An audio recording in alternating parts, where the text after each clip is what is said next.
نے ہمیں پڑھایا نہیں، وہ جو ہے مزدور ٹائپ کے تھے، وہ روز کا کھانا کمانا کرتے تھے،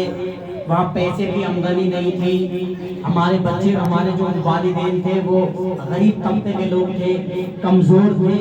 اس لیے ہم پڑھ نہیں پاتے۔ بہت سے ایسے مقامات آتے ہیں کہ جہاں پر یہ سننے کو ملتا ہے کہ تم نے تعلیم حاصل کیوں نہیں کری۔ جیسے مثال کے طور پر میں آپ کو بتا دوں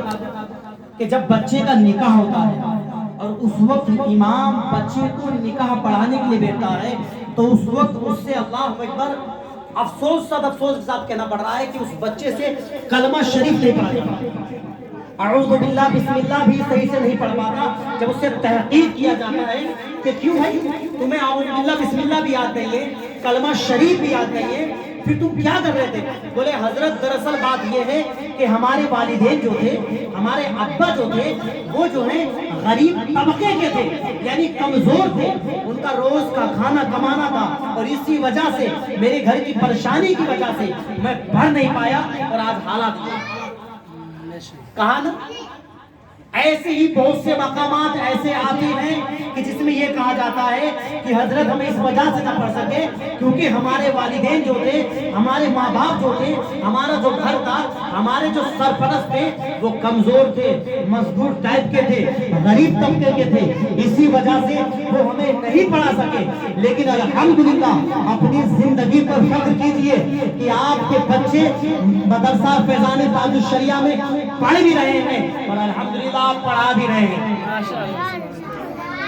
آپ کے پاس طاقت موجود ہے، آپ بہتر کماتے ہیں،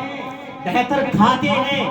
بہتر پہناتے ہیں، تو پھر یقین جانیے جب آپ بہتر کماتے ہیں، بہتر پہنتے ہیں، بہتر لاتے ہیں، بہتر بچے کو کھلاتے ہیں تو الحمدللہ مدرسے کا بھی بہترین طریقے سے انتظام کیجیے، مدرسے کا بھی بہتر طریقے سے اس پہ اپنی نظر رکھیے، مدرسے پر ذمہ داری کے ساتھ اپنی نظر رکھیے، مدرسے کا خیال کیجیے۔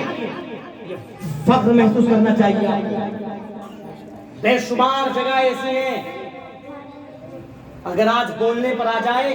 تو یقین مانیے افسوس کے ساتھ کہنا پڑے گا، ایسے مقامات آتے ہیں کہ جہاں پر بچہ جو ہے جاہل ان پڑھ بن کر زندگی بتا رہا ہے، اس سے جب پوچھا جاتا ہے کیوں نہیں پڑھا، کیوں تجھے تیرے پاس تعلیم نہیں ہے، تو ڈائریکٹ ایک اشارہ کرتا ہے کہ وہ دراصل میں جس گھر سے تعلق رکھتا ہوں اس گھر میں